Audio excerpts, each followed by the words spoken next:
Del Santo Evangelio según San Marcos. En aquel tiempo, acercándose unos fariseos, preguntaban a Jesús para ponerlo a prueba: ¿le es lícito al hombre repudiar a su mujer? Él les replicó: ¿qué les ha mandado Moisés? Contestaron: Moisés permitió escribir el acta de divorcio y repudiarla. Jesús les dijo: por la dureza de su corazón dejó escrito Moisés este precepto, pero al principio de la creación Dios los creó hombre y mujer. Por eso dejará el hombre a su padre y a su madre, y se unirá a su mujer, y serán los dos una sola carne. De modo que ya no son dos, sino una sola carne. Pues lo que Dios ha unido, que no lo separe el hombre. En casa, los discípulos volvieron a preguntarle sobre lo mismo. Él les dijo: si uno repudia a su mujer y se casa con otra, comete adulterio contra la primera. Y si ella repudia a su marido y se casa con otro, comete adulterio. Acercaban a Jesús los niños para que los tocara, pero los discípulos le regañaban. Al verlo, Jesús se enfadó y les dijo: dejen que los niños se acerquen a mí, no se lo impidan, pues de los que son como ellos es el reino de Dios. En verdad les digo, que quien no recibe el reino de Dios como un niño, no entrará en él. Y tomándolos en brazos los bendecía, imponiéndole las manos. Palabra del Señor.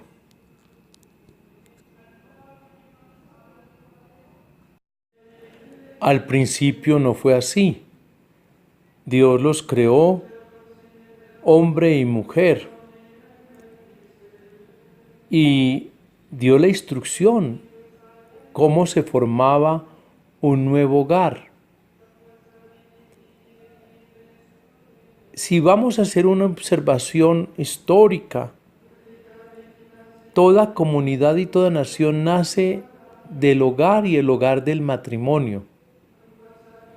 Curiosamente, en la gran mayoría de las culturas precristianas y no cristianas, ha existido, salvo excepciones, la monogamia, es decir, un hombre y una mujer, y es el principio del hogar.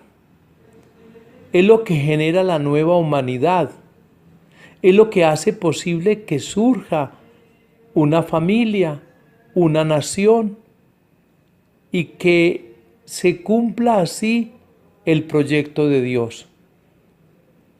Si fuésemos a hablar de el aspecto bíblico dentro de la teología nuestra sacramental, podríamos hacer una observación.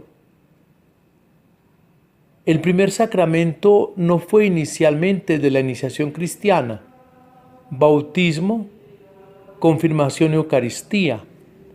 De acuerdo a esta narración bíblica y al orden que llevamos en el canon, el primer sacramento instituido por Dios Padre ha sido el matrimonio.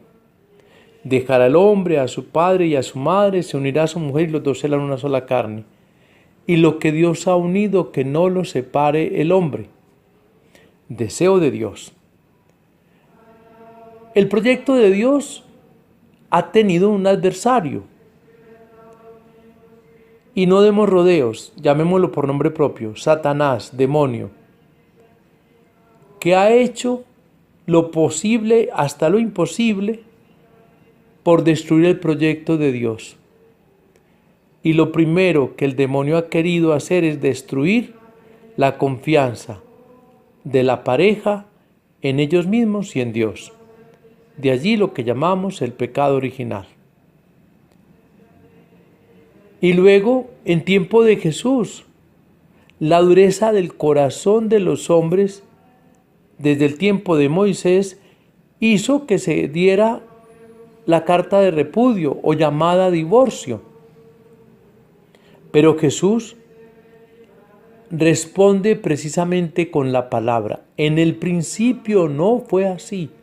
Es decir, Dios no instituyó la unión del hombre y la mujer hasta que la circunstancia los separara. No, para que fueran una sola carne.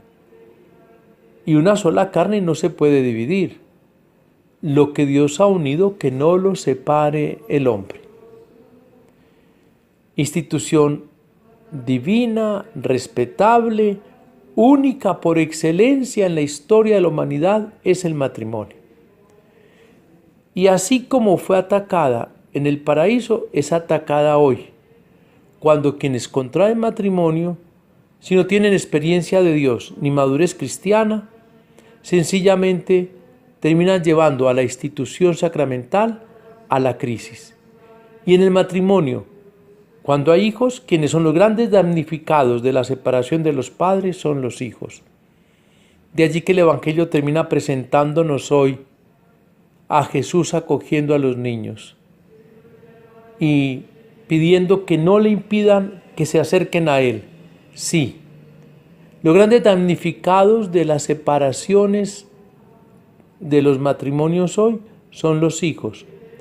Y se requiere, por tanto, de la madurez de los papás cuando toman la determinación de separarse, de no manipular los hijos en contra de uno de los padres. Habría mucho que reflexionar en este domingo acerca del matrimonio. Habría que pensar mucho sobre las situaciones de separaciones. Hoy la Iglesia nos habla de la nulidad, o siempre se ha hablado de la nulidad. Eso no significa divorcio. Nulidad significa que aunque se celebraron las bodas litúrgica y ritualmente, no fueron válidas, no hubo matrimonio, pero eso hay que demostrarlo por qué. Entonces en ningún momento la Iglesia da divorcios, solo reconoce y descubre y acepta que hay nulidad en una celebración porque no hubo sujetos válidos para contraer los consentimientos que se dijeron, no hubo quienes pudieran cumplirlos por diferentes situaciones que aquí no son el momento oportuno de hablarlo.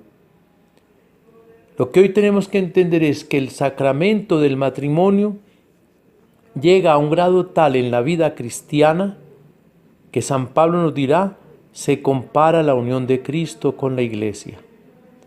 Qué sagrado es el matrimonio, que se le dignifica de esta manera, colocándolo en lo alto. Se equipara, pues, a la unión de Cristo con la Iglesia. A los que son esposos y me escuchan, piensen bien qué grado tan grande y qué dignidad tiene su matrimonio. A los que no se han casado, motivo para pensar en ello. Dignificar la unión con la bendición nupcial. A los que piensan contraer matrimonio, un momento para reflexionar y pensar que el matrimonio es un acto legítimo de los cristianos y se requiere mucha fe para contraer matrimonio. Oremos también por todos y para que el matrimonio sea en la vida de los creyentes el gran proyecto de Dios para continuar la creación del género humano y que en ella descienden todas las bendiciones que Dios tiene para el hombre que permanece fiel al Señor. Sea alabado Jesucristo. Feliz domingo en el Señor. Y la bendición de Dios omnipotente, Padre, Hijo y Espíritu Santo, descienda sobre ustedes y les acompañe siempre. Amén.